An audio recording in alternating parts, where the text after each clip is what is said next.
The following news flash is brought to you by the Lone Star Lowdown, providing your daily bulletins for the commodities market. Today in history, news updates, and the inside scoop into the tides of the alternative. Markets for Friday, April 15th, 2016 are currently trading with gold at $1,233.72 an ounce, silver $16.21 an ounce, Texas crude $40.36 a barrel, and Bitcoin is currently sitting at about 430 U.S. currency.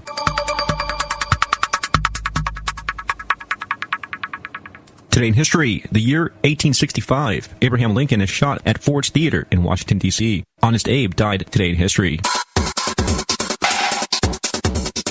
In recent news, 22 Texas Republican district or county conventions passed resolutions calling for a vote on state secession in March. Though only 10 responded and actually validated the passage of such resolutions, an official count should be available from the Republican Party of Texas in early May. Last year, the Texas Nationalist Movement made headlines with a statewide tour of speaking events, seeking enough signatures to get secession on the GOP primary ballot. Daniel Miller, the group's president, said that they came close, but not close enough. However, as a result, recruited and trained a lot of volunteers from Amarillo to San Antonio. Supporters of an independent Texas promote such efforts because of federal overreach, corruption, and excessive spending, not to mention the reality of Texas being large and economically independent enough to actually go it alone. And though the Supreme Court ruled in 1869 that states do not have the right to secede, secessionists are pointing out that these rulings will have no binding once a state declares independence. Federalists are warning that the federal government will be obligated to use force against such a move, since it would be considered rebellion under federal regulation.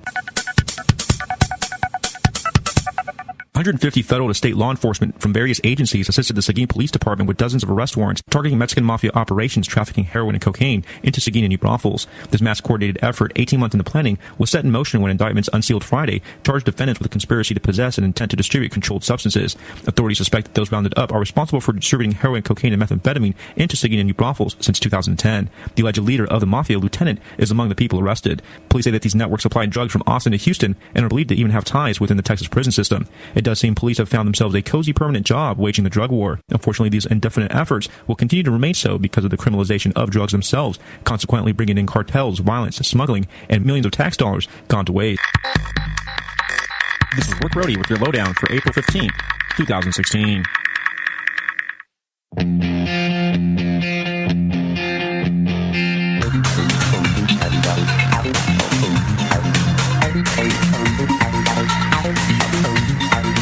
No one had a bad trip. It was all very good. No one had a bad trip. It was all very good. Nope. It was all very good. I walk when they say run, and I run when they shoot me up.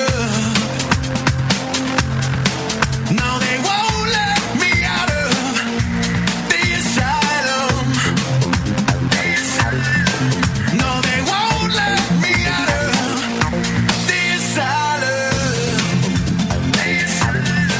I've got to get up, 'cause here they come. It's not so easy to get up for some. And good morning or good afternoon, depending on where you're listening to us on the nationally syndicated Logos Radio Network on this Saturday, April 16th, 2016. And thank you for joining us for the next 3 hours, each and every Saturday from 11 a.m. to 2 p.m. Central Time for Be Brave Radio. I'm Leland Freeman, and I'm joined by Elizabeth Egan Everett, as well as John Bush. And this universe really loves feeding us content because each and every week they just keep getting crazier and crazier between the earthquakes, the stolen elections, the chaos in New York. What else have we got to talk about, Elizabeth? We've got Robert De Niro actually showing that he's got some cojones and coming out and speaking out about the banning of the documentary film Vaxxed. And we've got the crazy rain here in Austin. We've also got libertarians for Trump showing up. We've also got the bathroom wars. We've got outrage culture, all kinds of things. And we also have Agenda 21 coming home to Austin with a bunch of high-rises going up that do not support parking, that they want to have a tight urban core where you're basically stuck in a small geographic area where you're relying completely on public transportation. And on top of which, I have a couple pre-taped interviews with Austin Peterson and Julie Borowski that we got at the Libertarian Convention of Texas State Convention last week. So let's get on. Where do we start? Well, if I can just make a little, side comment to the concept about Agenda 21 coming to Austin. I mean, there's something where your circuitry is so, mucked up that you're thinking, hey, I'm going to buy this really expensive condo right in the center of the city and I'll never actually need my car. Hey, there's nowhere to park it. But yeah, it's so uber cool and hip and bohemian of me. And there's no real grocery stores anywhere close to downtown. That may work for a couple weeks if you're really gung-ho and really, green and really eco and whatever. And yes, I'm all for that. I'm all about, recycling and environmental, topics and Not everything. littering. But you know what though? After about a few weeks, you're going to be a little stuck. Well, this all stems from a couple years ago when the city of Austin changed their zoning downtown, eliminating the minimum parking requirement. And the first building that went up that took advantage of that zoning change was the Aloft. There's another hotel that's sharing space that's next to the Hideout Theater right across from the Stephen F. Austin on, I believe it's 7th Street. And this particular high-rise that we're talking about is actually right next to the State Theater, and that property has been in play for about 10 years. They actually wanted to build a 5-story apartment complex with no parking there, and that kind of stalled out after the 2008 crash. And then this developer bought the property a year ago, and he's showing a 30-story high-rise without parking and also without balconies, too. If you're going to be spending that much on rent, you think you at least want to get some fresh air. Well, at least Leland's got his finger on the pulse of development in Austin. That's for sure. Right? Well, of course he does. Every day He's got I his literally finger go on to the pulse of everything. Skyscraper City and Skyscraper Page. And Nice. Of course, also along with the wrestling, the flights, his Automobiles. infatuation Drudge with Report. Richard Linklater and The his Austin other buddies, Film the Austin Society. Film Society. Let's can we drop a giant piano factory on that property? perhaps please? some of our listeners aren't familiar with Agenda 21. Let me give a quick little explanation. I've actually been talking about Agenda 21 to the Austin City Council since 2009, and Leland's buddy Glenn Beck actually featured some of my Glenn. commentary in one of his books. Which is Glenn, cool. that's a heartbreaking story. Wait, but- Ted Cruz, evangelist. So Agenda 21 came from the 1992 Rio de Janeiro Earth Summit, and it was a United Nations program that wanted to bring together different countries throughout the world and come together and agree on some accords and some plans and some goals for what they claimed was helping with environmental issues and sustainability and encouraging civilization and societies to live in a way that doesn't deplete resources and that doesn't mess with global biodiversity. So that had that nice veneer, and that's all great. As Elizabeth said, we all care about the environment. We should do our part to recycle and not litter. But within the document was all sorts of totalitarian controls, encouraging basically limiting consumption and taking it to the extreme, whereby if Agenda 21 were to be fully implemented,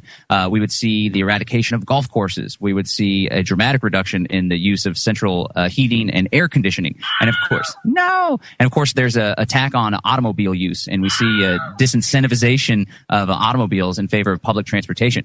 And then there's this other part of it that's actually like a longer, more thorough explanation of how to bring about Agenda 21 called the Global Biodiversity Assessment. And it was within this document where the United Nations lays out their ideal population of 1.5 billion. And they say, if we are to maintain the current standard of living, then we're going to have to reduce the population to 1.5 billion. So get Or your we could live- vaccines, everybody. Yeah. Or we could live as serfs, they say, and maintain the current number of population. So this is happening and it's being implemented locally, state, and at the federal level. Yeah, they're already You doing gotta it. Look stop at the BLM with the Bundys. Look at Obama recently taking over a lot of lands, making them federal, all under the premise of we're protecting ancient artifacts. No, you're not. Stop it. It's more like they're selling the mineral rights to China. Yeah. and running people And out Harry of the Reid, urban areas. Harry Reid is now, I guess, there's some news where he's got a lot of the land over by the Bundys, and basically, sure enough, he's doing all this selling and wheeling and dealing. So Classic. It makes you, yeah, I know. And the fact that he had the black eye and he claims it was from an exercise machine accident.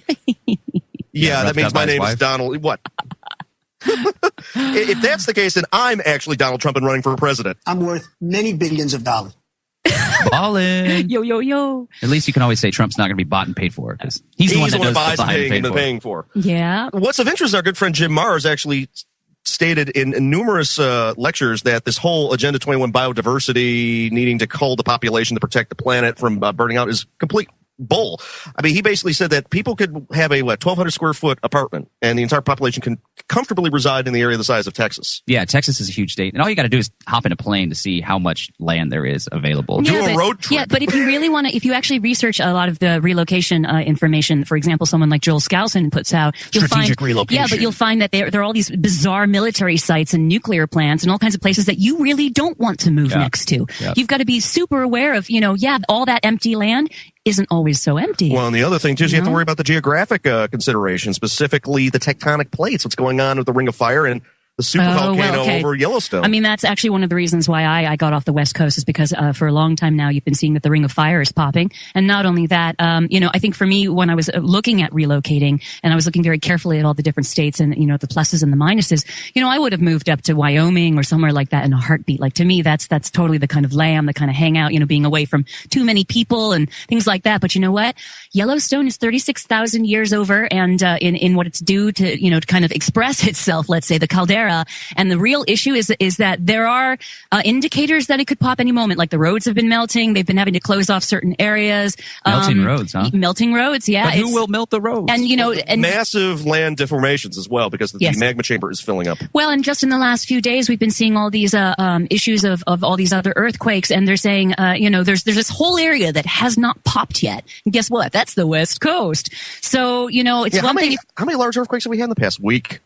Well, we've actually had a whole bunch just even the last couple of years. Is it HAARP? Well, and see, there is a conversation that we're mucking with things like fracking. We're doing all the scalar technology, the HAARP stuff. We are messing with the weather. We are weaponizing the weather. So unfortunately, there is a lot of, there are grays within there's no absolutes in all of this. And then everybody starts freaking out, about climate change and climate change deniers. And what was it? Bill Nye, the science guy, was actually having this really creepy interview the other day where the interviewer said, well, why aren't we jailing these climate change deniers? And he literally was very creepy where he's like, well, the conversation has to be had. If you've got these people who have extreme doubt, they're getting in the way of my quality of life. And it's like, wow. Nice. Wow. Is this America anymore, you guys? America. So the powers that be, the global elite are destroying this planet, but we have to give up our cars. We have to live like serfs. We have to end up being the real life version of the Hunger Games. Uranium alone that's being blasted all over the Middle East. And then taking a massive military warship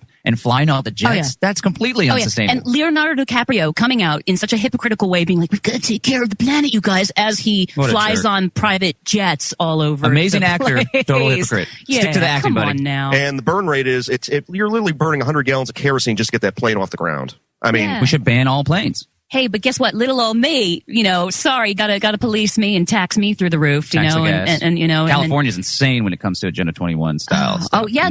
I know. I mean, why do you think she got out of here? Why do you think she got out of California? Look, there were so many reasons why, and unfortunately, Texas is not as highly rated anymore as the state to go to because so many people are coming here. It's becoming glutted in many ways. So I may or may not stay. Maybe we should pass more bathroom ordinances that cause people to leave. We should move to Hays County. Well, the whole point is to make sure that Texas stands its ground as to the reason why it was such an amazing place to move to in the first place. I know I came here because I do have the same ideals. I really do stand for, the original ideals, and California is completely changing into this sort of liberal fascist kind of reality. I think a lot of it has to do with their immigration policy. Think about that. They're giving illegal immigrants driver's licenses. So it's like, it's a big insult, a slap to the face to the people that came to this country legally. They all jumped through all the hoops that took literally decades to become nationalized citizens. Lots of hoops. Well, and now Hillary is saying that illegal immigrants should allow to get Obamacare. And I'm like, wait a minute. I just paid so much flipping money to not have Obamacare. That's right. So it's like, are you kidding me? Or Tuesday. Seriously, you have And if you want to keep your health insurance policy before Obamacare, guess you're paying 4 to 5 times as much.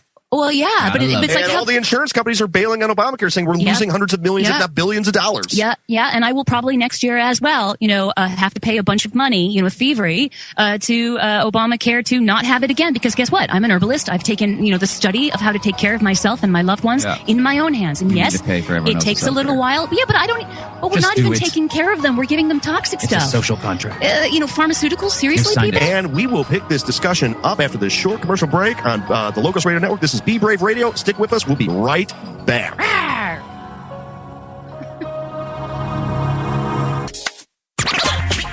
You are listening to the Logos Radio Network. The LogosRadioNetwork.com.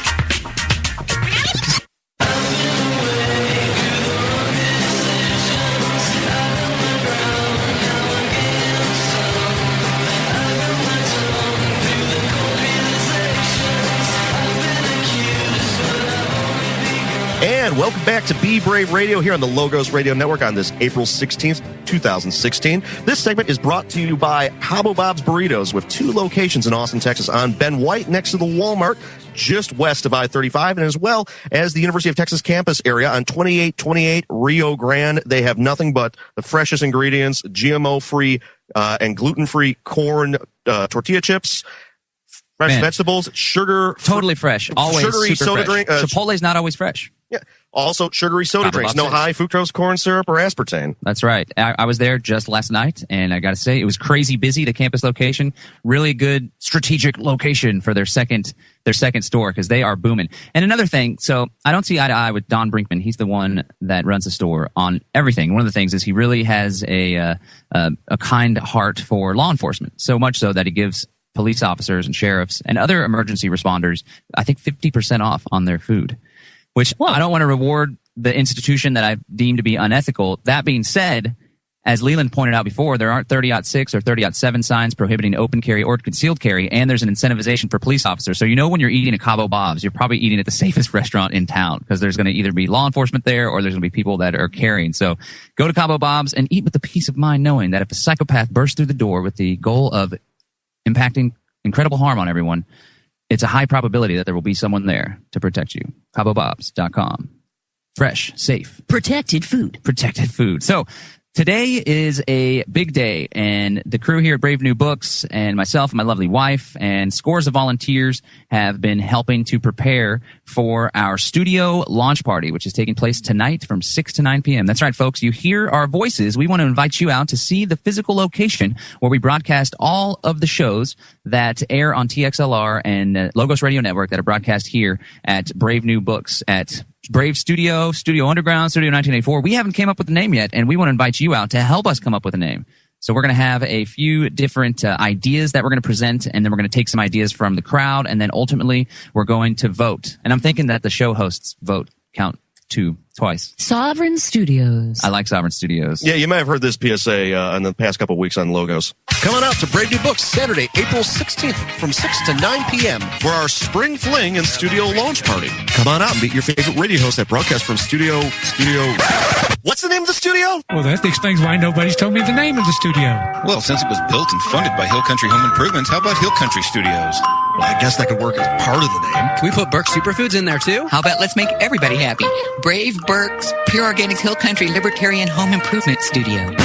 Oh, come on. Does anyone have any better ideas what to name the studio? Let's ask our audience. Fair enough. So come on down to the studio you're going to help us name. The Central Texas Command Center. Well, the other one. Saturday, April 16th from 6 to 9 p.m. There'll be a silent auction too. I heard that. 1904 Guadalupe. Just below the Chase Bank. Right next to Brave New Books. Be Brave, Austin. Who made that amazing ad? That was amazing. Oh my goodness. I hadn't heard that. Featured all What? of the radio hosts that broadcast here. All of them. With the exception of one. Was that you, Leland? Did George, you do that? Yeah, I know. It was hard to get George Altgeld in here from Geo Growers. He's working nonstop. I guess the rain, there's obviously positive aspects Well, of the rain. it's time to grow. Look, hey, and there's the positive things, you guys. This is the time to get your gardens going. This is the time to get all that compost handled and deal with the soil and get good stuff going. Except the city of Austin still considers us under stage 2 drought conditions, even though the lakes are full. Yeah, I think okay. the lakes are going to be Whatever. beyond full after this weekend, Suck where 'em there's down. up to 10 inches of rain in some areas. We're Central actually going to Texas. have a hip-hop act tonight. Mark Jenkins and myself will be performing Gardening is Gangster, speaking of gardening. What? And Nancy Reed is going to perform a comedy act. And Leland's Dream Love... What? I don't know. I like giving Leland a hard time about ladies. Tatiana Moroz will be performing, ladies and gentlemen. Imagine Leland had Tatiana Moroz and Julie Borowski in the same building Uh-oh. back at the LP convention. That might be He was in heaven. interesting. Look, he's like, this SOB. He's about to punch me Well, in the we face were over here. joking before the show went on that we want to like film. Tatiana's probably more likely to punch you in the face than me. we want to film, getting Leland ready for like a date and setting him up on a date and then like taking him out on that date and literally Reality that show. would probably be that would go viral so fast. Yes. Yeah, it would be awesome. Leland's committed to a 3-month hardcore regiment of the Healthy Body Start Pack. Wait, this is news to me. OsteoFX and essential fatty acids coming up in May. It's going down. Well, and we then- can't back out now because we just announced it on live. You radio. just announced it. I didn't just announce it. And then you can imagine like my whole background of I was very much involved in the dating industry for many years, the social dynamics and creating attraction and rapport and the darker side of it was pickup, but I actually was involved in that industry trying to do my best to help men and women do it the right way, be the best that they can be, bring out the best part of themselves. And I think that could be a lot lot of fun with Leland, taking him out in field and coaching. What does Leland think? Yeah, I know. He's always got this. He's rolling his eyes, actually. 2-time award-winning pickup artist. Leland's an award winner for some of his film work, right? That's true. Look at that ad he just ran. He did that. He's amazing. He's an amazing amazing producer. Folks, if you want your ads produced or you have audio production work, get with us at Brave New Exactly. Books. For very reasonable rates, Leland will help you produce some serious, high-quality professional audio. Also, guys, bring your pocketbooks because we're going to have an awesome silent auction for you to contribute to. I got 2 Silver Eagle ounces right here from our good friends at Capital Coin and Bullion up on North Burnett Road. They donated some stuff. There's also some longevity products that will be donated, some doTERRA products, consultations, and Tai Chi instruction, all sorts of good stuff. So come on down to the party again tonight from 6 to 9. There's going to be music, food, booze, fun, friends, and you'll get to come hang out with us in the new studio. Not to mention, we've invited all of the hosts from the various shows, including Out Your Health, The Crypto Show, Our Show, Nourishment for the Spiritual Warrior, also known as Nutrition for the Spiritual Warrior, and the Voice of Reason, the official LP show. Those 5 programs, the hosts will be here to chat and mingle, and we're going to have a good time. Come on down, 6 to 9, 1904 Guadalupe Street, Suite B. Don't park at McDonald's. Yeah, and also remember, this is your chance to expand your social circle. You know, there's a lot of amazing people that are going to be showing up tonight, all who are Jedis, you know, maybe a couple Siths, but mostly Jedis. And it's your chance to come out and really make some new friends. And you never know who you end up meeting, but also... Robert Morrow will be here. Will he?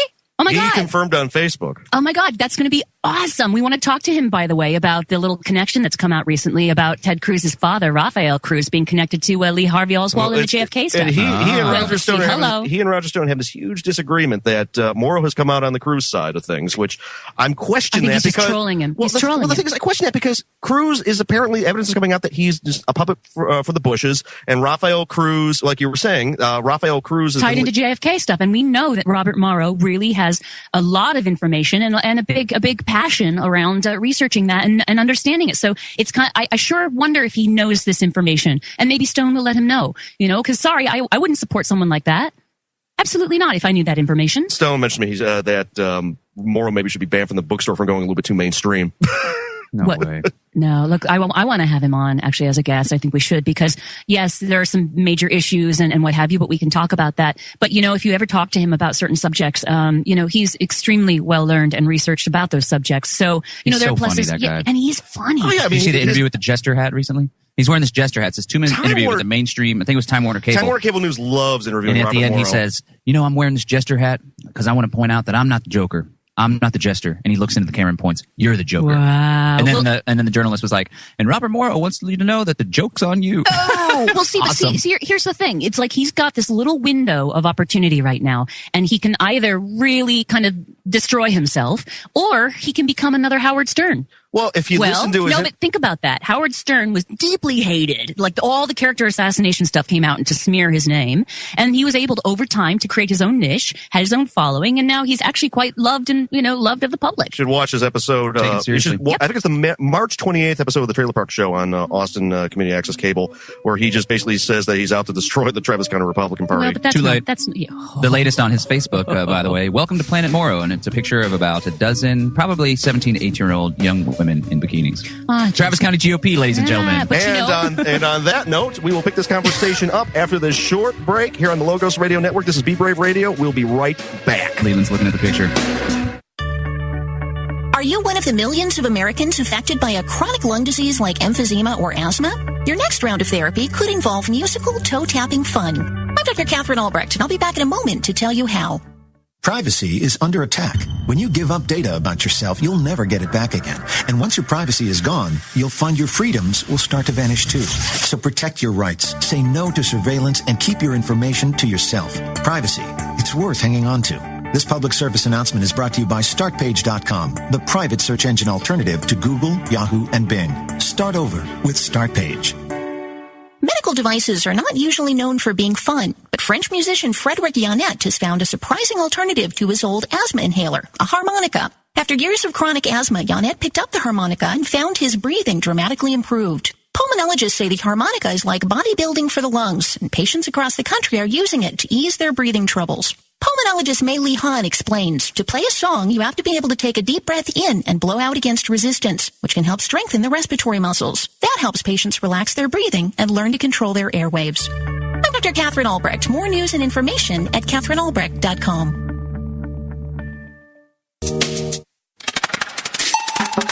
You're listening to the Logos Radio Network at logosradionetwork.com.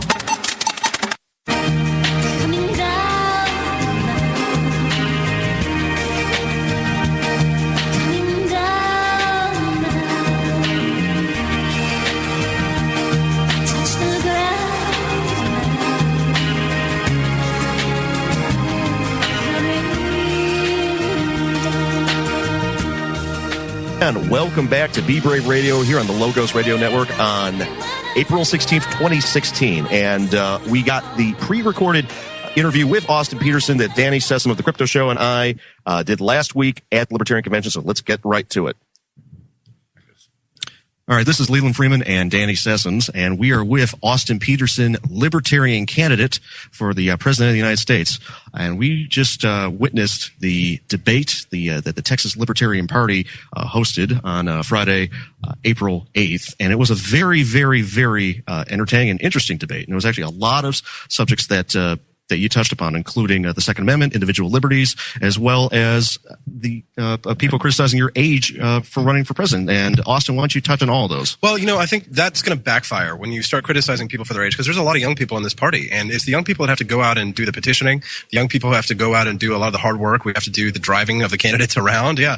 And we're the ones who are the fire and energy and the future of this party. So the reality is that I may be the youngest candidate on the stage, but guess what? I've been around the longest of any of those candidates fighting up on stage, fighting for liberty. I'm not some former Republican governor, and I'm not some neophyte eccentric software millionaire just Johnny come lately. I've been here, I've worked for the party, and I've fought for this cause. So the idea that I'm somehow too young to accomplish great things is really kind of a red herring, because the truth is that this country was founded by men younger than me. Thomas Jefferson was 33, Alexander Hamilton was 21, Madison was 25, and the Marquis de Lafayette was 18. Young people built this country, and so I think that it's true that young people are going to be the ones to take it back. Now let's talk on the subjects that were debated upon about how would you govern this country as president. For example, balancing the budget. What would you do to make sure the budget's balanced? The word govern is always distasteful to a libertarian, because the truth is that I really just want to take over the government so that I can leave everyone alone. I take a lot of... How dare you? Yeah. I want to govern, if I have to govern, like Calvin Coolidge. The business of the American people is business. Balancing the budget. The Congress has the power of the purse, and until they send me a balanced budget, I'm afraid I'm going to have to veto every bill. So basically get government out of everything. Get it out of education, get it out of healthcare, get it out of agriculture. What would be the first department that you would eliminate? I know you would probably want to eliminate all, but which one would be the highest priority of eliminating first? Well, I think that you should cut where you can get it. And the first thing that I think that I would have the authority to get rid of by proxy is the DEA, because if I instruct the head of the DEA to set all of the federal enforcement schedules of these drugs to zero, then they no longer have the ability to enforce the federal war on drugs. That would effectively eliminate the DEA. Congress could try and pass budgets for it, but they would have nothing to do. So the DEA would be number one. Well, the Libertarian Party is kind of the new kid on the block. They're a little bit far ahead with technology. They're using the blockchain this year to count the votes and everything. Mm-hmm. What do you think of Bitcoin and how it would play in? I really think that digital currencies are the future of all transactions. So Bitcoin is an exciting experiment because it somewhat mimics a gold standard in a sense, because there are a limited amount of Bitcoins in the system so that you know how many there are going to be. And that to me is interesting because it sort of mimics what the United States used to have. There's a finite amount of gold. There's a finite amount of Bitcoins. You can't create new ones. So I think it's an exciting experiment. I'm not sure about what the stability of it will be, but that's what the point is of having a free market and monetary policy, is to allow things to compete. I'd like to see Bitcoin compete. And that means that they shouldn't be taxed or regulated. What do you think of the asinine idea that Trump is going to use remittances to Mexico to help fund this wall? And, obviously Bitcoin is not going to let that happen. No, I like to make the joke that I want to build a wall around Donald Trump and make Bernie Sanders pay for it. But the truth is that the president doesn't have the authority to do that. Congress has to do that, and the president is not a dictator. He reminds me a lot of the strong man in The Road to Serfdom, kind of like the old Italian Mussolini style fascism of pre-World War II. I mean, this is the same guy that said that we'll just call Bill Gates and have the internet shut off. Yeah, that's very authoritarian, and I fear that. That's why I'm running for president, because I want to challenge that, stand up to tyranny. Because I think this race is going to be about libertarianism versus authoritarianism. Both major party candidates are authoritarians. Both are progressives. And I would be the only constitutional libertarian running for president if that's the case. Now, with regards to immigration and countries' borders, how would you have society where there aren't borders, but also not deal with globalism at the same time? Well, I mean, we already have a borderless nation. We've always had a borderless nation, and there's no borders between Missouri and Kansas. We go back and forth all of the time. The question is borders are just imaginary lines drawn on a map by politicians, and that's just the reality. So the question is does the government have the authority to interfere in the private transactions between employers and employees? That's really what is at stake here. Does the government have an interest in ensuring that the beneficiaries of the free market economy are those who pay into the free market economy in the systems that we have? But how can we have free borders and open borders in a welfare state, Milton Friedman asked. But most people don't follow up with his conclusion from that, saying that if we have open borders in a welfare state, then it is superior to have illegal immigration, because if they come here illegally, then they don't qualify for benefits, rather than and at the time there were not as many benefits as there are now. Now we do have a problem of benefits like welfare, and for example, that go to those who cross the border. So the question here is that sustainable over the long term? Probably not. But I want to build up a wall around the welfare state. The welfare is the problem. I want a wall around D.C. And I think we can just tear the fence down on the border here in Texas and just move it. And it'll probably go all the way around D.C. Yeah. So one more question. Second Amendment. Yeah. What's your there opinion on really the is Second Amendment? no more fundamental right, the individual right to bear arms. That right to self-defense. The Second Amendment defends all the others. Without the Second Amendment, you can't have the rest of the amendments, because take a look at what happened to the Bundys. When the Bundys stood up for their rights to free graze on land, the federal government stepped in with the goon squads, and what happened? It wasn't like what happened to the protesters at UC Berkeley when they all stood in a row and sang Kumbaya, and they were casually pepper sprayed. When the Oregonians stood up for Bundy, the Utahns stood up for Bundy, they pointed guns at the feds and they backed off. So there is no more intrinsic a right that guarantees our individual liberties in the Second Amendment. And that's why I'm concerned when I heard earlier tonight we had a debate on the Stossel Forum, the second half of the Stossel Forum. I hope your listeners are going to go in and watch that, where he was defending mental health checks for background checks for guns. And one of the things that you don't see in that forum is that in the break there was a veteran who says, I came back and I was diagnosed with PTSD and the government wants to take away my guns. So I think that we need to step back and say, what is a true libertarian message on guns and gun rights? And I would overturn the National Firearms Act faster than you could whistle. The truth is that there is no reason that I should have to pay $200 and a tax stamp to put a suppressor on the end of my firearm. Suppressor or short barrel rifle or a machine gun. Yeah. I'm the only candidate on that stage who's probably built their own AR-15. I taught people how to clean their guns in a live stream. So I hope people will go and check that out on my Facebook page. And I'll say it, I'm the strongest Second Amendment advocate on that stage. Austin, thank you for your time and wish you the best of luck with the National Convention. Thank you, guys. Thank you very much. And that was our interview last week at the Libertarian Convention with Austin Peterson. And John, you actually have some past experiences with Austin, which were not quite as flattering as mine. Well, yeah, I was actually at PorcFest. There was going to be a debate on conspiracy theorists versus skeptics, which I've always hated the people that are against conspiracy theories trying to take that skeptic term, because if anything, the conspiracy theorists are the ones that are skeptical of official accounts of historical events. The sad thing was I was too hungover to participate in this debate, and my lovely wife chimed in along with Danny Panzella. But yeah, he's always been extremely anti-conspiracy theory, and you find this often with people that are career politicos, whether it's LP or Republican Liberty Caucus. They don't want the conspiracy theories to make them seem kooky and to make it harder for them to appeal to conservative and mainstream voters. With this interview, he seemed to actually come around to a lot of those views. Yeah, because he knows he's being watched more and he's up more on the radar. I mean, there's nothing worse than a candidate who's being smarmy and obviously, hiding any kind of authenticity. And unfortunately, for those of us who are deeply tuned into, our intuition and reading body language and all the tells that are absolutely going on, I'm sorry, but he comes off as extremely inauthentic. We will pick up this conversation after this short break on the Logos Radio Network. This is Be Brave Radio. Stick with us. We'll be right back. Easy.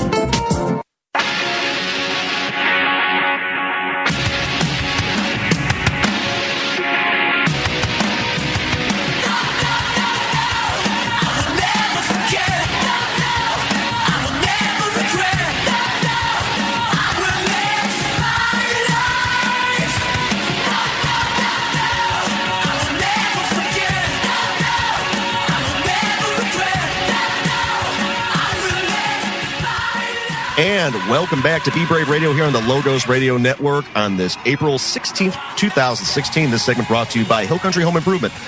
In the last segment, we actually played a pre-taped interview with Austin Peterson that was conducted at the Libertarian Convention last week in San Antonio. And we're actually having some commentary about Austin Peterson right now, how he is not quite as genuine or purely libertarian as he could be. I think he's there for the wrong reasons, and I've just been receiving a lot of information of the research that I've been doing around him, and I think he's just parroting a lot of sound bites. I think he's a good actor. I think he's, a good politician. Politics, many insects. This is not about, making a change for the people. This is more about, power for them. It's like a career thing. We have Kat here who actually had some firsthand experience with him that I'd love for you to share.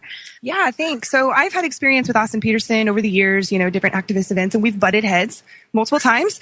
Many of you know that I don't shy away from controversy. And when Austin Peterson goes around slamming people for being quote unquote conspiracy theorists and for having concerns about things, for example, chemtrails. Yeah. He has been so degrading to anybody who has concerns about the things being sprayed in the air. He acts as if we are insane, as if it's not happening. So he was challenged to a debate at PorcFest probably 4 years ago with Danny Panzella.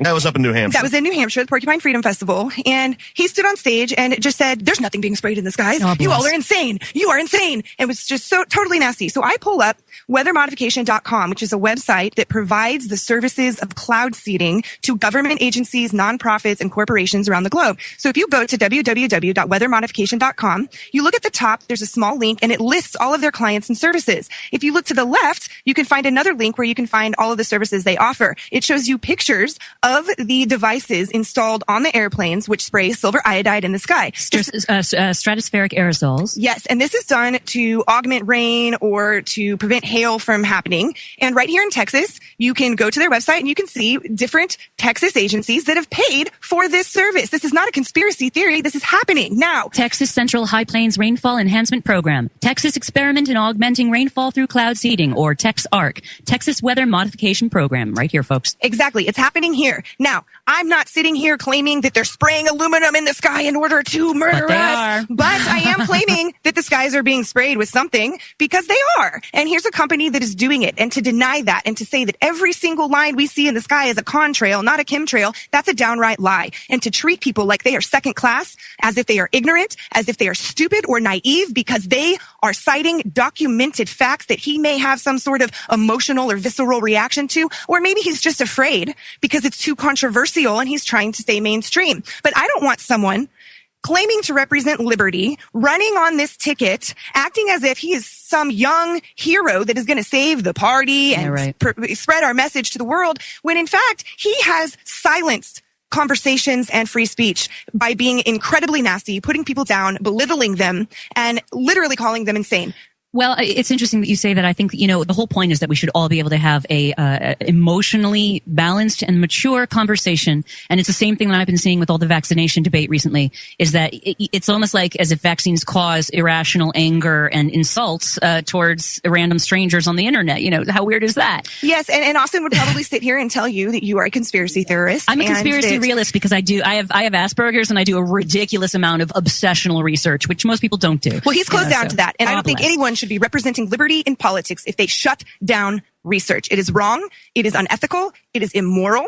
And I think he is a poor representation of liberty. So that's my 2 cents on Austin Peterson. Yeah. I mean, he can run for anywhere else, but not libertarian. Sorry. I mean, when he has that kind of reality of at least not having an open mind. I mean, look, you can have an opinion about, hey, it's not true, but don't insult the people who have a different, mindset. Well, yeah, look at how Ron Paul responds to questions about 9/11. Such a king. He doesn't attack people. He doesn't degrade them. He doesn't belittle them. Is this really who we want to tout as a representative of liberty? No, I don't want that. And I think that people need to know.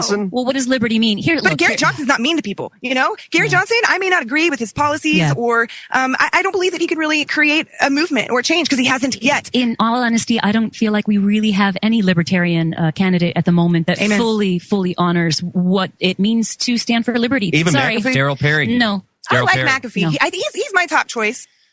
Well, the fact that Danny and I gave him some... I would say he's my first choice too, but in comparison, I am a bit of a purist. I am with that, Me too. Well, the fact that McAfee actually took as a gift of Danny's and ours a jar of bath salts by our friends at Burke Superfoods is pretty well, funny. he's human. There's a genuine voluntarist that's running that a lot of people don't know of because he's not in the debates. But if you're in the New Hampshire crowd or you go to activist conferences and stuff, you might know Daryl Perry. He runs Free Press Publications, has a podcast and stuff, and he's just full on consistent voluntarist. But unfortunately, he wasn't popular enough to get on any of the debates, so his ideas aren't really getting out there, and the Libertarian Party continues to march towards conservatism. That being said, Austin Petersen, I'm not a big fan, but during the debates, he has been the one that's been able to most effectively iterate the libertarian philosophy of free markets. Those are sound bites that he's been researching. I mean, he sees what he needs to do the little happy dance, and then people fall for it.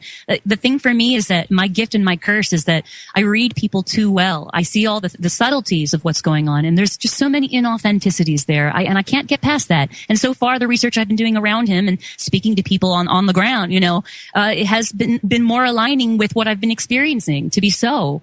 It's frustrating. I was actually quite impressed with the anesthesiologist from Ohio that was on the debate stage last Friday. In Texas? Yeah, partially because he was dropping F-bombs on stage, but then he ended his closing argument with a rap, which unfortunately was ruined by Gary Johnson trying to make out with him. What? Mm-hmm. He walks over and starts kissing him, like repeatedly. Gary Johnson did? Yes, on stage. What? Yeah. Everyone's saying, from my angle, it looked like he was trying to make out with him. Other people saying, no, he was just kissing him on the cheek repeatedly. But still, walks over 2 planks and then starts kissing him repeatedly. It was very... Were you excited? Bizarre. For Mitt Romney? For Gary's Johnson. Sorry. Sorry to the censors out there. Hey, zing. Woo! Funny guy. It's Brave New Books. Sausage come on Factory, down. right? Come on down. Come on down to Brave New Books. Gary's Johnson. New York's for only $9.99. Sorry. Hey, I just want to throw this reminder out here. And we're going to talk about Trump and Libertarians for Trump here later in the program and some of Trump's policies, and we're going to trump it up. Trump's always fun to talk about on this show, and the media just loves the guy. I love watching him. Well, I still stay up late watching Trump videos. Yeah, I got to admit. If he brings up important topics that are making people, when he says the system is rigged, I honor that. He's the super troll. What's the difference between a wet raccoon and Donald J. Trump's hair? A wet raccoon doesn't have $7 billion. Nice, the Don. Oh my God. I want to say though, so people don't like Gary, people don't like Peterson, some people like Trump, some people don't like Trump. Remember, folks, you don't have to vote. You do not have to support someone. Well, and considering they're saying that your vote doesn't matter anyway. What happens in Colorado? It's never been more apparent or more obvious that it's Thanks so funny to Bernie and Trump for that. Well, and so we do have to thank them, and we do have to thank the Reince Priebus's and the Curdley Hoaglins that are coming out Those are literally party leaders. in mainstream media saying, "Yeah, sit down. We vote them in. No, So we don't arrogant. need a primary. No, I don't know why we have them." And we all learned this during the Ron Paul campaign. Well, we've known this for years. Matter. We knew about hacking the actual software and all the electronics, but now we know that they're hacking it on a whole other level as well. It's multi-level crap. It's time. Let's wake up. Versus, and that's happening on the Republican side. Versus the Democrat side, they're actually letting people vote and just stealing it with the superdelegates or just reallocating other delegates anyway. So the superdelegates are already pledged to a candidate regardless of the outcome? Is that how it works? Or they just count more and the superdelegates go towards the establishment candidates every time? Superdelegates interview a superdelegate. Superdelegates are party establishment people that are picked, and they can choose whoever they choose. So now, there's right now there's around 450, 500 that are quote unquote pledged for Hillary, but they can change their mind up until the convention. Well, okay, so what they've said, and there are interviews with them, and they've come out and literally have said, quote unquote, we're not rigging the process, we're part of the process. And it's like that quote from Animal Farm where they say we are all equal, but some are more equal than others. But it just shows you how how malleable these people actually are. That you have polls, you have the superdelegates saying, don't even bother even trying because this guy's not going to win. So just go along to get along. Well, and so now the conversation that's going to happen is that now they're saying that there are going to be some major issues in Cleveland, regardless of whatever happens. Philadelphia. Here's the thing: already at the rallies, there are brawls occurring. There is retaliation, unfortunately. But you guys, come on! Is everybody really going to fall for this? I mean, are we now in outrage culture where you're fighting for intolerance by being intolerant? Come on! You're violating my safe space. It's going a little far. Yeah. I'm all about being nice. Like I know a lot of libertarians and this brutalist libertarian phenomenon. They just subscribe to NAP. You shouldn't use violence on people. But I think, a good culture would extend beyond that, and we shouldn't be mean and hurtful and hateful to other people. However, we shouldn't be such ninnies that we're like throwing red flags and calling the police and using coercion and kicking people out of school just because they're offensive. Like, you don't have a right not to be offended. There's no right secured in any governing document, nor should you have a right not to be offended. That would be the dullest, most boring society if we eradicated offensive content and commentary. Well, you mean the 1950s? But we'll pick this up in the second hour on Be Brave Radio right after this short news break. Stick with us. We'll be right back.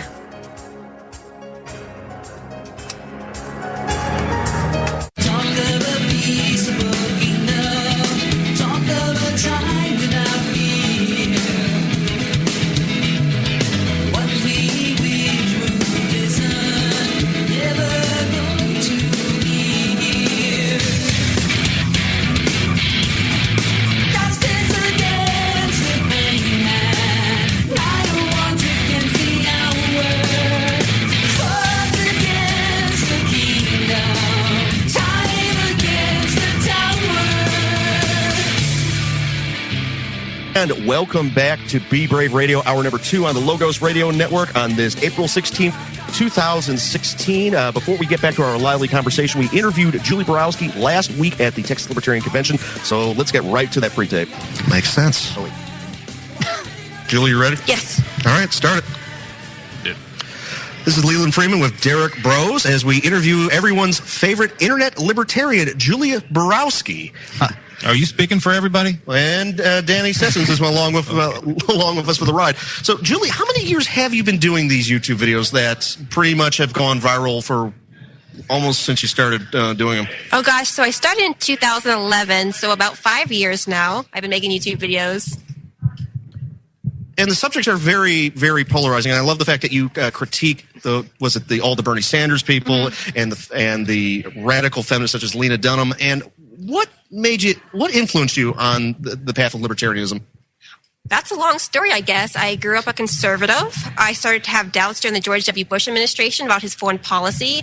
Around that time, I was on an internet forum, and I saw the word libertarian. I was in high school, had no idea what that meant. I looked it up. It said people who want maximum freedom, and I looked more into it, and I kind of got involved in the whole drug issue, the foreign policy, civil liberties. And a couple years later, 2007, I found out about Ron Paul, who was it. That was my guy. I love Ron Paul. I started a YouTube channel, though, a couple years later to spread the message. Yo.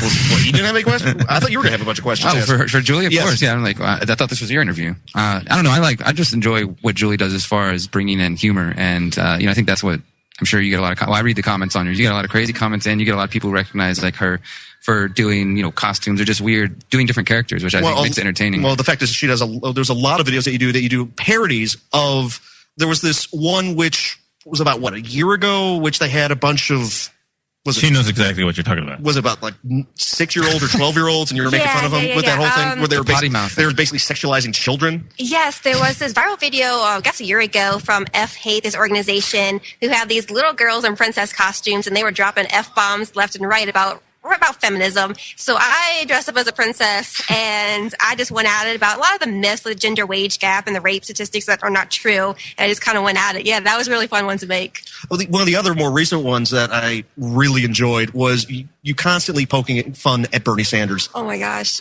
Yes. So, a week ago I made this video about how Bernie Sanders would raise taxes on everyone because I keep hearing, it's just going to be the rich. Well, there's actually a tax calculator out there showing that he would raise taxes on the poor and middle class as well.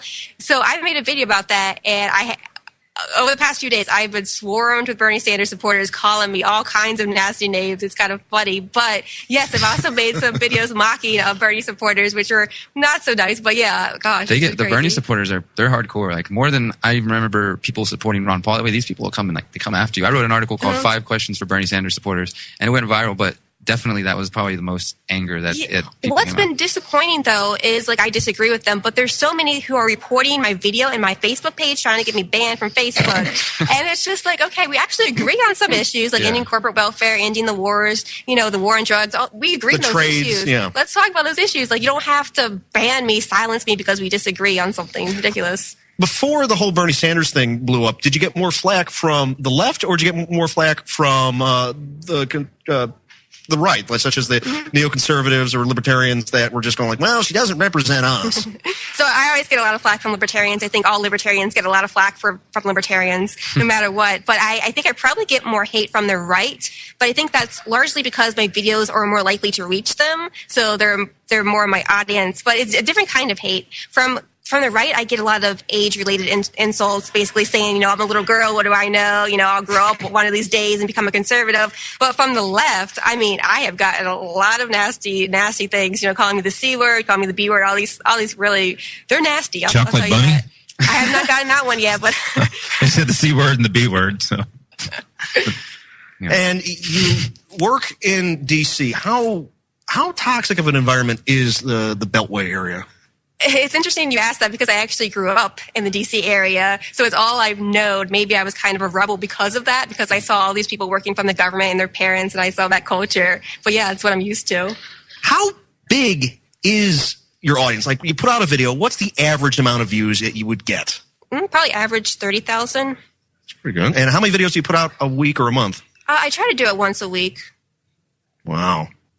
Has it turned into a something that you can monetize, or is it just something more to get the political message out? Well, of course, the main goal is to get the message out. If I was trying to become rich, I want to become a libertarian commentator. But yeah, I put a lot of work into my videos. I write my videos out. I edit them. I do everything myself. So yeah, I do monetize them, but the money isn't the whole. It's not why I'm in this. Yeah, I've noticed a lot of money floating around the libertarians. I know, right? I'm rolling in it.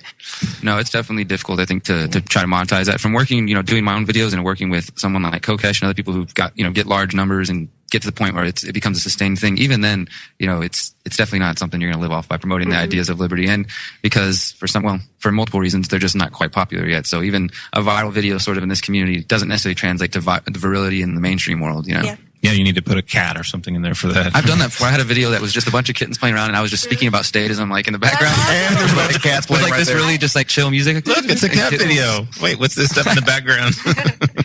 It works. Well, anyone have any other questions? For Julie? Yeah. Are you voting? I don't know. This election, is there anywhere that you see anything? I might vote for the Libertarian Party candidate, but I'm kind of.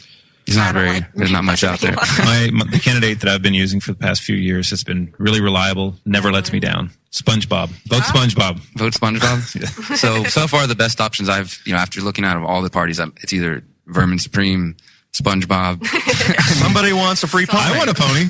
He's going to make you brush your teeth, though. Oh, yeah, I forgot about that. Oh, well, but he's also the only candidate with a zombie preparedness plan. So, yeah. That's something. Yeah. And I want my fair share of the zombie energy.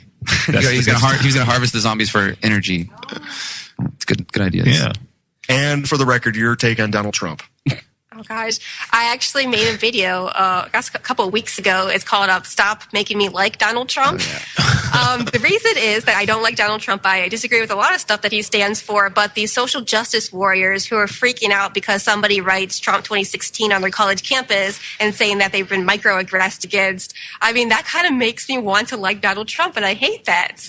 The whole political correctness movement, the social justice warriors, where did this come from? This clearly couldn't have just been organic, that there was a lot of George Soros types that were funding this, but how do you feel that this actually is just grasped and is actually taken hold of and just had so much influence in what policy is, what entertainment is? In fact, you have people like Lena Dunham that are nobody watches their show, but everyone talks about what they say, and it makes me scratch my head. And at the same token, that they can say all this. Dude, that's dandruff.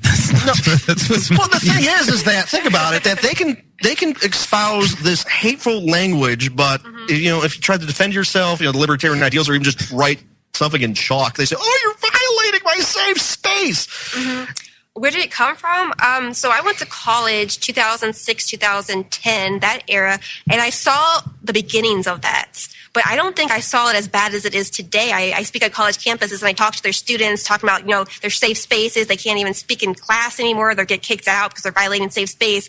I mean, this is ridiculous. I think popular culture has something to do with it. You mentioned Lena Dunham. I know there's a whole feminist thing happening in popular culture right now where it's actually the cool thing to be a feminist. You have Beyonce at the award shows with feminist highlighted in the background. Like, it's become this cool thing to be a caring person. Taylor Swift identifies herself. Okay, listen.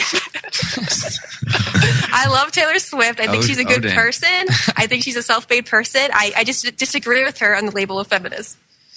Well, you can blame Lena probably for that because she probably didn't have that ideal before she became friends with her. Yeah, but the thing is, Lena Dunham, when she pushes feminists, she pushes Hillary Clinton, liberal ideas, where I don't think Taylor Swift is really pushing any political ideas.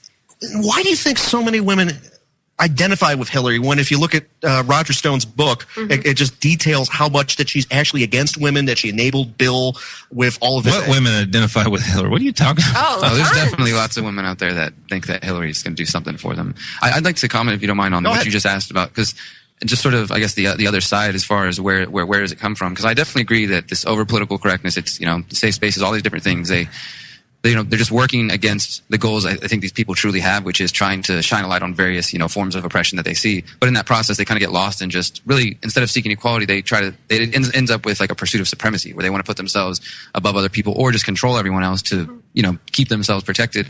But I feel like as far off course as these different movements and ideas have become, the roots of them are, there's some truth to the roots of, like, for example, feminism. I mean, feminism itself has a long history of women, standing up to mistreatment and inequalities that existed at various points. But obviously in America, it seems like, especially because the internet, it seems like the internet has allowed this kind of twisted version of it where, women in America aren't necessarily calling for exposing the crimes of, the U.S.'s allies in Saudi Arabia, the mistreatment of women in these other countries. Instead, they're worried about just these tiny little silly things, people dressing a certain way or speaking a certain way on campus and whatever. And so I feel like there is some truth in, some of the complaints, as far as, I still wouldn't use the state to enforce any of these ideas, but I could definitely empathize with somebody if they discuss, why it's important for them to stand up as a woman, viewing the historic oppression that women have had to deal with, But again, I don't think that should extend to like, okay, well, you shouldn't be allowed to say this and the state should pass this law or whatever. But we could still have a conversation about the ways women have been oppressed and examine the ways that might still exist, so. And that was our very late night interview with Julie Borowski at the Libertarian Party of Texas's convention last week. And we will be right back with Be Brave Radio right after this short break. Stick with us. This is the Logos Radio Network.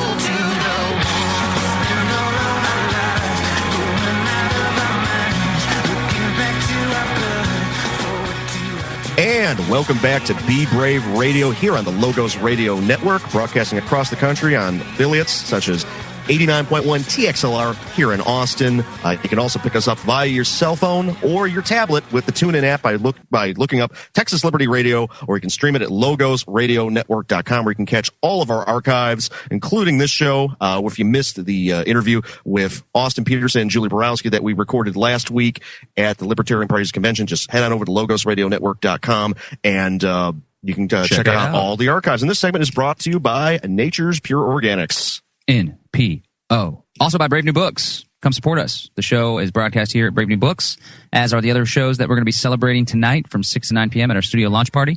And if you support the mission of Brave New Books, which is to empower people with information and amazing natural health supplements so they can avoid deadly diseases and just feeling toxic and nasty all the time, if you support that mission, then come and support our bookstore. Patronize us. We got all sorts of great. We do have Tangy Tangerine in stock right now and all sorts of great stuff, great libros, and we're expanding our used book section. And I want to invite everyone who has a stash of old books, whether you bought them from us or not, to bring them in and donate them to the bookstore. We'll turn around, put a $sign on them, and put them out on the shelf. So not only will we be able to expand our selection of wonderful, inexpensive knowledge for our customers to purchase, but you'll also help fill the coffers of the store so we can keep the store going for many, many, many years to come. And maybe you can bring your children to Brave New Books decades down the road. We'll keep it going. It's interesting you use the term feeling nasty and rotten all the time. Look what's going on in New York with all the political protests with the forthcoming primary this Tuesday on April 19th.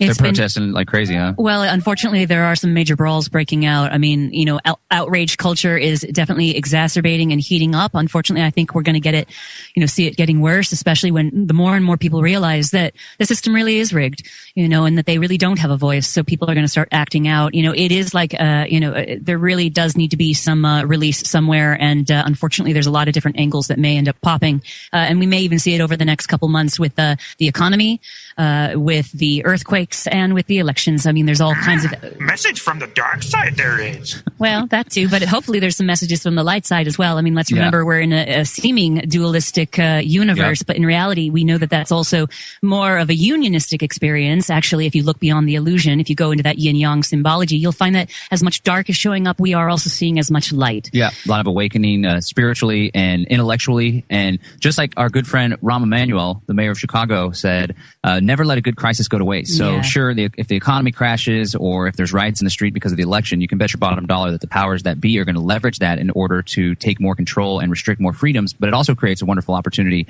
a vacuum of sorts for liberty-minded people to just shout aloud that there are other ways we can organize society. And I think this frustration that people are going to have when the election is either stolen from Trump or Bernie or both, that frustration can be constructively put into activities like growing your own food or arming yourself or forming mutual defense compacts with people or just going out and being a good person and helping others. We don't need government to run our lives. And if they want to take the presidency from the electorate, then let them. We don't need presidents anyway. I think it's also important to realize where are we being, what reality tunnel are we all being, harnessed into right now? I know for me, I have to, every day now, I'm doing my best to make sure that I'm not just focusing on this election-tainment kind of, this hypnotism that's going on. It's like, no, wait a minute. What else is actually going on? Oh my gosh, it's starting to get really sunny here. Oh my gosh, I'm loving the weather. Maybe I'll go out and explore some of those amazing Austin swimming holes. Maybe I'll go out on a hike. Yeah. Oh my gosh, there's things are alive and kicking and maybe I'll go out and for me, because I've had an obsession my whole life with researching the secrets and anomalies and all the information that people don't want me to know about. I know that I have a habitual, addiction to it at this point. So now I am deliberately forcing myself on some nights to withdraw, unhook, get out of the false matrix that's here, and let's plug into the true, galactic Gaian matrix, and I think that's super important. If that means in the morning when our critical thinking is relaxed and we're more open to programming, this is why it's so important not to be paying attention to the news the first half hour of waking up or the last half hour before going to bed. It's super, super important to be, looking into healthy choices, reading healthy books, listening to, joyful, triumphant music. If that means you turning to whatever spiritual concept you have around this universe, do that too. There are ways to program your mind to pay attention to the different realities and not just this sort of fear doom mongering that's going on. Yep. Yeah. Keep it real. Hang out with your family, folks. Get your head out of the gutter. Yeah, and if you don't have family, you know what? Hang out with your friends. Your friends are your family. Or come on down to Brave New Books, and you can have some non-blood family, because it's a really tight-knit community down here. And as Elizabeth was saying, our event tonight will be a wonderful opportunity. If you don't have too many people in your crew here locally, or maybe you're new to town, there's a great, inviting, totally tolerant, understanding community of people. Oh, another quick announcement. We are going to have a hookah from the folks across the street at Babylon Hookah. Oh, really? The owner of the shop came down. Wait, how's that going to work with the ordinance? Is it going to be set out in the back, or what ordinance? The smoking ordinance. I'm sure the ordinance applies to cigarettes. We're going to pretend we didn't hear that, Leland. Leland Freeman, Junior Code Enforcement Officer. Leave it to Leland. He needs his own show. I don't know. We're just going to have to play it by ear. So I'm always of the mindset of asking for forgiveness, not for permission. So somebody wants to come give us a hard time, they can go to hell. Take a hit of the shisha. So come on down. There's going to be some hookah with some shisha, not with marijuana. All you stoners out there. Don't go there. And we're going to help promote the they were too stoned to hear that part. Hookah, Babylon Hookah Lounge across the street here at 1904 Guadalupe Street, Suite B, Don't Park McDonald's, or in front of Ramen Fukuya. Well, and what's going on in people's You're lives? asking a bunch of stoners not to park next to places where you get munchies. Damn. We'll have munchies here anyways. That's so, right. go do what you're going to do elsewhere and then come here and hang out and munch away. Who would have thought? Yeah. No, it's interesting, you guys having gone to the Libertarian Convention. I was super frustrated that I wasn't there, but there are some other things going on in my life, so I wanted to handle them. But, I think the Libertarian Party is such an interesting mixing and in a multi-pot of all kinds of different ideas and characters and some of the best people and some of the worst people, unfortunately, different it is, types. Real quick to interject, it is mostly Caucasian older men in suits. Yes. No. Is it?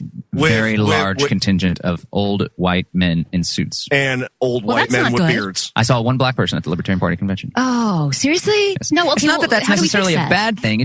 There's this whole thing where it's like, we need more diversity within libertarianism. And I used to hold true to that, but at the same time, like somebody said this, I forget who it was. They're like, you know what? I have trouble organizing the existing people in the Liberty crowd. You know, they're mostly Caucasian men. I want to activate those people that are already involved rather than spending a bunch of energy bringing in new people. Like, why don't the new people just come because the ideas appeal to them without us having to exert extra effort to bring in diversity? And is diversity like this ethic that we ought to strive for? As long as it's not purposefully kept undiverse and we're like keeping out certain groups of people. You know what I'm saying? Yeah, I just don't understand how I don't understand how liberty isn't for everybody. Here's my theory. Especially with the Libertarian Party and the Libertarian tome, it has a lot to do with property rights, and I want to protect my wealth and my things. Mm-hmm. And historically, minorities, Latinos and African Americans are more likely to be lower income, and that's because of systematic oppression and social engineering. And I think that property rights has been less of a issue compared to wealthy middle class, upper middle class. That's my theory. I think there's more like oppression. A lot of black folks, especially poor black folks, are fighting not to be killed by the police. You know, like getting taxed 10% more or 2% more is less of a concern than being able to feed their family and not be beaten to death by police. Well, I think that's a deliberate thing. But then you look at from the system. But then you look at the icon for the left, Bernie Sanders, who is, how old is he? He's in his late 70s or he's in his 80s? 80. Is he older than Ron Paul? I think so. Yeah, he's like 79 or 80 or something. And it looks like he's a decent. Which is why some people argue that if Scalia can be dying at that age, is it wise to have him be president? But his health, they could, he was found with a pillow over his head, real well, Hopefully Bernie doesn't get found with a pillow over his head. Look, unfortunately, whether it's Bernie or whether it's Trump, I'll be extremely surprised if either of them end up making it. What if it was Bernie versus Trump? That would be awesome. But that would be awesome. I have issues about both of them, but, okay, it is what it is. Yeah. And we'll pick this conversation up after this short break here on the Logos Radio Network. This is Be Brave Radio. Stick with us. We will be right back. Dead, dangerous, and doofus. It's the 3 Ds of designer drug use. I'm Dr. Catherine Albrecht, and I'll be back to tell you about bath salts, a dangerous new drug that's made people do some jaw-droppingly stupid things next. Privacy is under attack. When you give up data about yourself, you'll never get it back again. And once your privacy is gone, you'll find your freedoms will start to vanish too. So protect your rights, say no to surveillance, and keep your information to yourself. Privacy, it's worth hanging on to. This message is brought to you by StartPage.com, the private search engine alternative to Google, Yahoo, and Bing. Start over with StartPage. Anyone who would snort random chemicals from China is already pretty stupid. But the new idiot drug called bath salts takes the stupidity to a whole new level. Take, for example, the New York guy who broke into his neighbor's house to put up Christmas decorations in November. Or the man who started glugging hand sanitizer at a Kentucky pharmacy. Or the West Virginia man who raped a goat while wearing female underwear. Then there's the lady who attacked her disabled mom with a machete. And let's not forget the woman whose arm had to be amputated after she injected the stuff. Could you pass the pepper? I've lost my appetite for salt. I'm Dr. Catherine Albrecht for StartPage.com, the world's most private search engine. Kidding about chemtrails. Live Free Speech Radio, LogosRadioNetwork.com.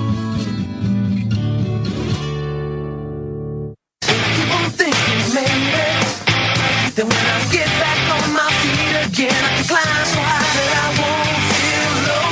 And I keep on praying, baby, that when I get where I am going, you'll be showing me a blue sky road.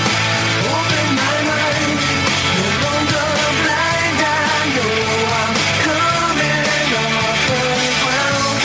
And open my eyes, spread my wings to fly. I'm never coming down. And welcome back to Be Brave Radio here on the Logos Radio Network.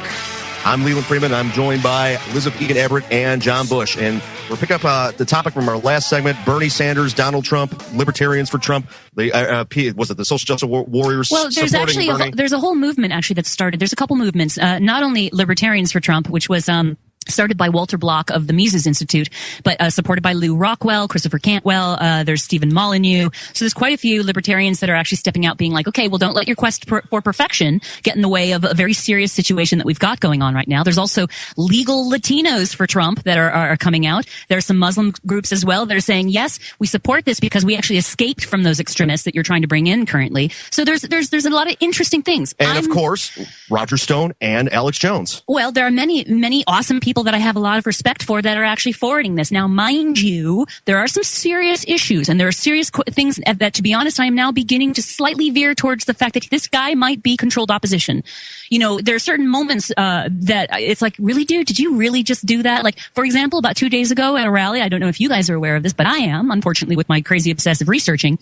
He was joking at a rally, commenting on Mitt Romney, and he was literally, he started making fun of, he was like, I can't breathe, and he was doing this choking stuff, and he was basically, you know, it was a light commentary in the moment of Eric Garner. And now let's remember, he's the fellow who died, you know, literally choked out by the police on camera for selling Lucy's cigarettes without a license. He was known to, as he was dying, basically saying, I can't breathe. So for me, you know, as a hardcore hyper empath Asperger girl, you know, who feels everything a little too deeply, when he does something like that, when Trump does something like that, and I get it was an immature move at the moment that seemed to be right for him, laughing and joking, but dude, you don't do stuff like that. You don't do stuff like that. Sorry. Yeah, no, it made you fail. Trump also said this week that he's actually supporting Bernie Sanders in a way that he said that they're stealing the election from both. They have camaraderie. Well, they're stealing the election from both of them. It's horseshoe theory where the two exact opposites start to look more and more like each other.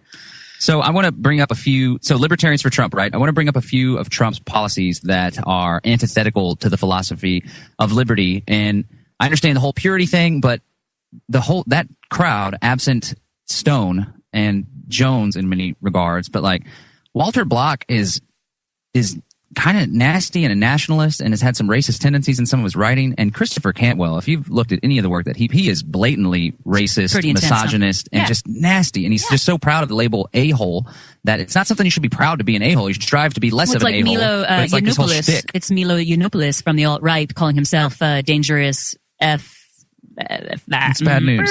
But so one of the core tenets of libertarianism, the whole tome of libertarianism throughout the history of libertarian thought is free markets and removing government intervention from the exchange of goods and services, whether it's from people in the same town, from people across state lines, or globally, right? There's a difference between globalization and global trade, which isn't necessarily a bad thing, and globalism and the whole globalism that Jones talks about. Well, one of Trump's policies, which has been pretty controversial, but he's pretty dang staunch about it, is to implement a 35% tariff on goods being imported from China and Mexico. 45% tariff on all imports from China and 35% tariff from all goods from Mexico.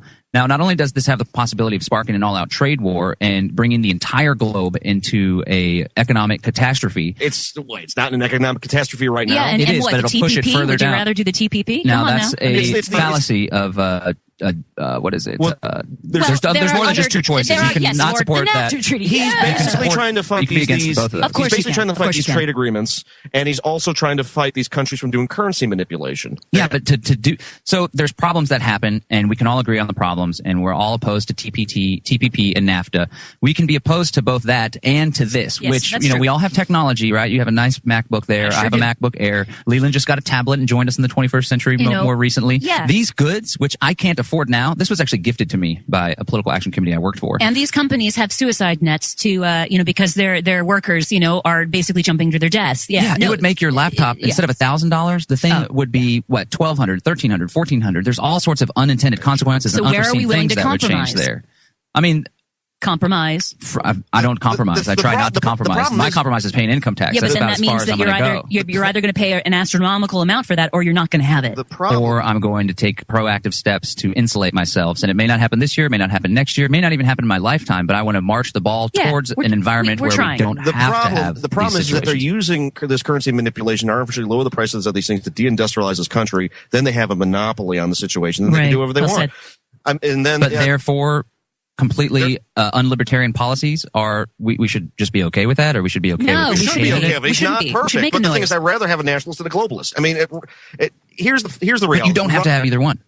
Yes, we do, unfortunately, because of the way our government is, the way where America is. That's the You frustration. don't have to throw your material support behind either one. Idealistically, no. We'd rather not have any of that. But unfortunately, realistically, look what's going on around us. Yeah, you have a lot of the population that were former Paulites, like, for example, our friends at Planet K, they're supporting Bernie Sanders. And then there's this video that came out from, 30 years ago, was recorded about Bernie Sanders and bread lines.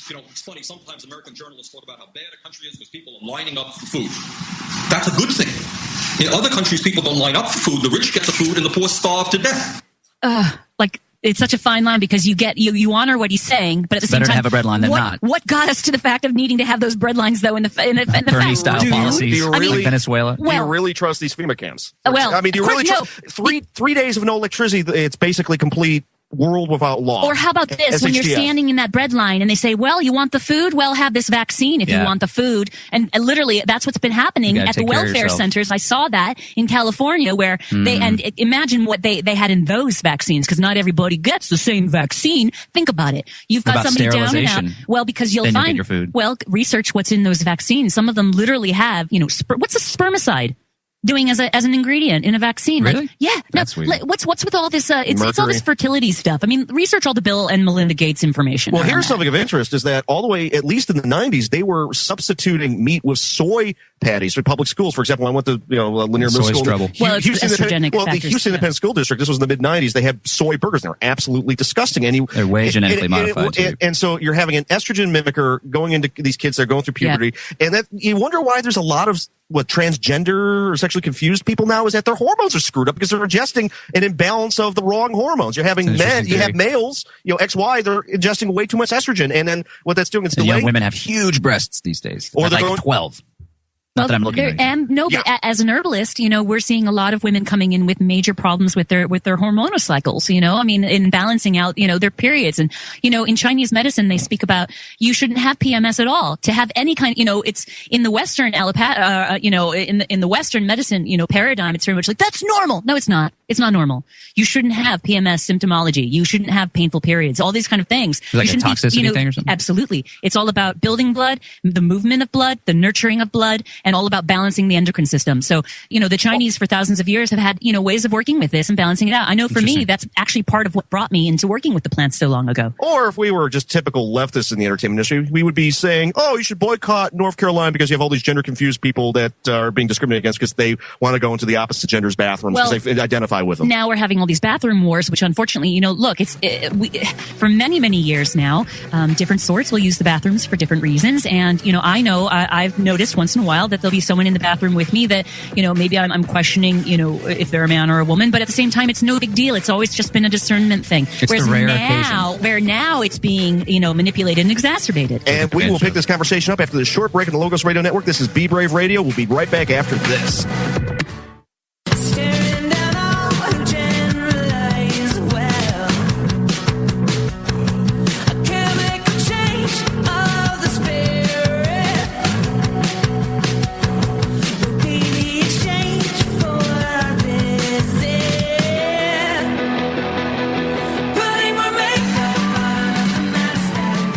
Welcome back to Be Brave Radio here on the Logos Radio Network, where we talk about the subjects that people are afraid to talk about in public. Before we get back to our previous conversation about Trump, Sanders, the bathroom policies, the bathroom wars, immigration, John has a couple of sponsors he would like to talk about. Yeah, that's right, folks. We don't get money from big corporations or government handouts like NPR, which is such clever, slick propaganda, by the way. They make everything seem so hairy-fairy. Supported by listeners like you. No, but not aren't really. They bought out at this point? Aren't they time. Just controlled opposition? Like they're totally, Yeah, it's all about the progressive left. And you can tell when Obama was starting a bunch of wars and stuff, and the war in Syria, and they were like, they had this false dichotomy question where it's like, we did a poll question. Do you think Obama should send ground troops into Syria or only do airstrikes? And it's like, those are your only two options. How about nothing? How about choice? None of the above? Wait a second. So, screw NPR, listen to TXLR. But we don't get money from all these big corporations or the government, and we are solely funded started, and this show is possible because of our sponsors. And among them are KeepKey, KeepKey.com. KeepKey is a hardware Bitcoin wallet. So you can have a Bitcoin wallet on your hard drive on your computer. You can have one on your smartphone. There's web-based ones, but there's also hardware wallets that are extremely secure. And they're extremely secure because your private keys, which are basically like your password, if you have the private keys, then you have access to all the Bitcoin associated with the particular public address, which is like your account number. And this KeepKey device, it allows you to send Bitcoin without your private key ever coming into contact with the interwebs. So makes it basically hack-proof. So if you have a lot of money in Bitcoin, or if you plan on storing a lot of money in Bitcoin, it's absolutely important that you use some of these hardware wallets. And KeepKey, in my opinion, is the best one. They sent me one. I've been using it for the past month or so. So check them out at KeepKey.com. They are one of the sponsors of our program. And our newest sponsor on the show is none other than Liberty Stickers. Check them out at libertystickers.com. I want to give a big shout out to Rick McGinnis, who has been a liberty activist and entrepreneur for decades now. You can buy those stickers here at the store. He also recently made banners for each one of the shows that we're going to be showing off tonight at our studio launch party from 6 to 9 p.m. But go to libertystickers.com. We also have some of the stickers available on the website, bravenewbookstore.com. And there's all sorts of great messaging you can put on your bumper sticker and tick off some statists. And he also runs the bumpersticker.com. If you need custom gigs or banners for your business or for a party, give them a call. They have great rates. And of course, he is quite the libertarian activist. So it's always important for us to spend our hard-earned money with people of like mind so we can circulate it within the community. You give business to Rick McGinnis. I give business to Rick McGinnis. Rick McGinnis gives business to us. We give business to you. We stay open. You have the good feeling that knowing that your dollars are going to support someone that has the same beliefs and the same values That's as the you. most important He needs thing to make right a now. Trump NATO sticker. That's literally the most important thing right now, is to support local businesses. A lot of people feel like they don't know what to do. They don't know how to stop, everything that they're seeing going on. But the number one thing that you can do is to shop locally. Keep Seriously. it local. Keep it Yep. local. And Trump would, of course, love you to do that and incentivize that with the tariffs that he was pushing on. Right. Another policy that really grinds my gears of Trump's, and this is something that we're probably going to get into some debates on here on the program, is his plan for coercing Mexico into paying for this wall. And what he wants to do in order to do that. It's one of 5 possibilities, Mark. Yes. It is one He's a businessman. He has It's an alternatives. idea. He wants to make it difficult for immigrants, especially people that are here illegally, to send money back to Mexico. And he says that when he's first elected on day one, he'll say, Mexico, you're going to pay for that wall. And until you do, it's going to be like $5 to $10 billion. Put it in this account here. You can send us a check. And probably have a central bank transfer is what they'll do. Until you do that, we are going to prohibit money remittance, things like Western Union. And in order to do something like that, it's going to require extreme surveillance, which won't only affect illegal immigrants. A lot of Trump's policies, they seem to make sense, and a lot of people are rightfully concerned about the concerns that Trump expresses, like ISIS and illegal immigration. But you got to watch out, because when you support these policies, it's only a matter of time before the slippery slope brings those policies to have an impact on you. And of course, Ron Paul said, if they build a wall, how do we know they're not building it to keep us in? If crap hits the fan, we want to get the heck out of this country, because now people that listen to InfoWars or this radio show or shop at Brave New Books or people that take a stand against the government, we're going to round them up just as Japanese Americans were rounded up in the past. It's going to be a lot harder to flee this country towards another place, which may be even more free than this country if extreme martial law pops in. So this is a policy that I think is extremely dangerous, antithetical to free markets, and it will increase the surveillance state. But there's a positive side. Well, should this go through, Bitcoin is going to go through the roof. Yeah, I mean, that's one way of looking at it. Absolutely. And you. I'm surprised he didn't bring up the fact he wants to shut down the internet, though.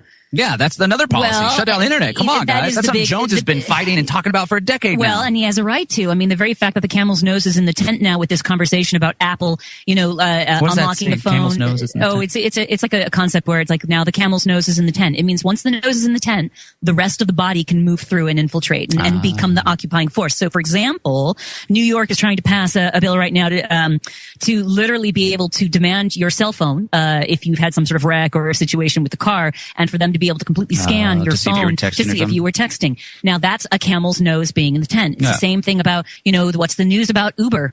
The news recently about Uber suddenly, it is about surveillance. This is not okay. It is not acceptable that Well, tell us the Uber news, yeah. is giving out information to government agencies of their the people that they are taking around. I'm sorry, when I know that information, I will no longer be giving you my money. You can use Lyft. That's the beauty of competition. Well, no, but does Did Lyft do InfoWars that? break Does that? Lyft do that, though? Do But we here's know? the thing: is we should vote for Proposition 1 here in Austin, Texas, because Don Zimmerman, Councilmember Don Zimmerman, when he had his argument to Van Kitchen, he goes like, "Why don't we just deregulate the entire transportation industry, yellow cabs and all?" But the yellow cabs don't want the deregulation because they want to keep their cartel because they're an outmoded, obsolete model that they're using the city as protectionism. And the fact is, it's been well known now that Ann Kitchen received money from the taxi lobby for her campaigins. And so, yes, Uber is hardly perfect. So, like Trump is hardly perfect. But I feel that that is the step in the right direction. You'll vote for Prop 1 because we need to have a ton of companies. We need to have more than just 2 TNCs. We need to have as many TNCs as the market supports. And if there's a better company out there that puts Uber out of business, let that happen. Let the market decide. And maybe one of the things, that's their selling points is that we don't sell or give out your information. Oh, they could market that. I mean, if anything, what is it with the Block It Pockets or these websites where you can do safe surfing on the internet? Like, there really is a whole industry now that's been popping up. Yeah, absolutely. And let's talk a little bit more about Prop 1.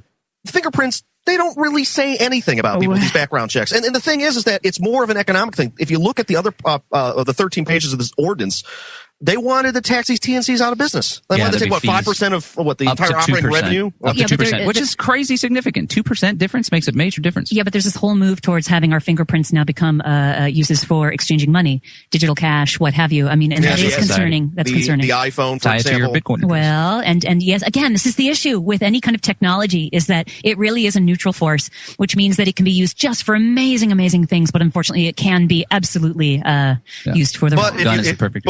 But if you look at the surveillance state fail, I mean, unfortunately, what happened at UT? I mean, with the murder, it turns out she was raped. I mean, the fact is that I was harassed back in 2009, just taking a walk across the street. John, you were arrested but acquitted of trespassing for public property for protesting Obama. But they were caught asleep at the switch with not only Haruka Reisner, but also the guy that ran across campus with the AK-47 back in 2010. Yeah. I mean, seriously, their surveillance state is not stopping crime. It's more to take away our liberties than anything else. It's not stopping the criminals. It's actually harming the freedom of, the law-abiding citizen, actually. Sorry, but, Well, on that same token, it's likely that Donald Trump putting this move on and trying to prohibit money remittance from illegal immigrants won't stop illegal immigrants because there is technology out there like Bitcoin. And here's my concern with these policies. Another way will be found. Another way will be found. Digging and under instead, the wall. It'll affect everyone. So there are people that do things under the table and that use the remittance market, quote unquote, illegally, which isn't unethical, right? Those people are going to be affected as well. And let me get to that last policy. We have 2.5 minutes. Then we're going to bring on our good friend Tony Farmer of Tony'sHealthTips.com to chat with us about a really exciting documentary that's going to be screened at Alamo Drafthouse coming up soon. So I hate to just throw this in 2 minutes, but I'm extremely concerned also. We've talked about this, what is it, ad hoc? Or what is it, ad nauseum? Is that when you talk about it over and over and over? We got 2 minutes. We're learning here. Get to the point, John. 2-minute warning. Because you got to let us be able to refute That's you. right. So hurry up. Come on. I know you will. Oh, yeah. So this whole thing about banning all members of a particular group from doing any activity or traveling into the States and he said that because of the behavior of a small section of that group is extremely dangerous. And I want to relate it to something. Let's say a small group of info warriors, people that visit Infowars.com or people that go to rallies or whatnot, a small group of them become terrorists and they start doing violent activities. And the government says, well, because of the actions of a small group of people, we are going to violate the liberty of the entire group of people that have this particular belief. He didn't say entire group. You're making. No, here's the thing. He didn't say an entire group. Until we can figure things out, what's going on in this country, the representatives in this Congress can figure things out. We should stop all Muslims from traveling into the country. That's what it is. They need to be vetted. Here's the thing, John. Patriots and libertarians, we self-police. If there's bad apples, we take care of it. And the government doesn't care about that. They're going to do whatever they want. No, but we prevent that from spiraling out. You have a lot of these. Was it Muslim social justice warriors or whatnot? They don't self-police. They don't self-police.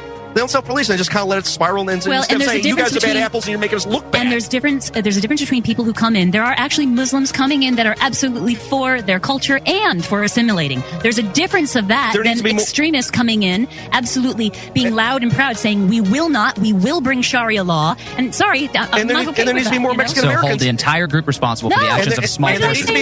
That's what Trump said. There needs to be more Mexican Americans that say we jumped through all the hoops. We jumped through all the hoops to come here legally. We opened up Pandora's box, and we're coming up on break. Carter actually said the similar thing about having a moratorium during all the Iran-Contra stuff. Bad news too. Is it? Yes. You sure? When so much violence is going on that we are seeing. Let's pick it up after our interview with Tony Farmer. We'll be right back to Be Brave Radio.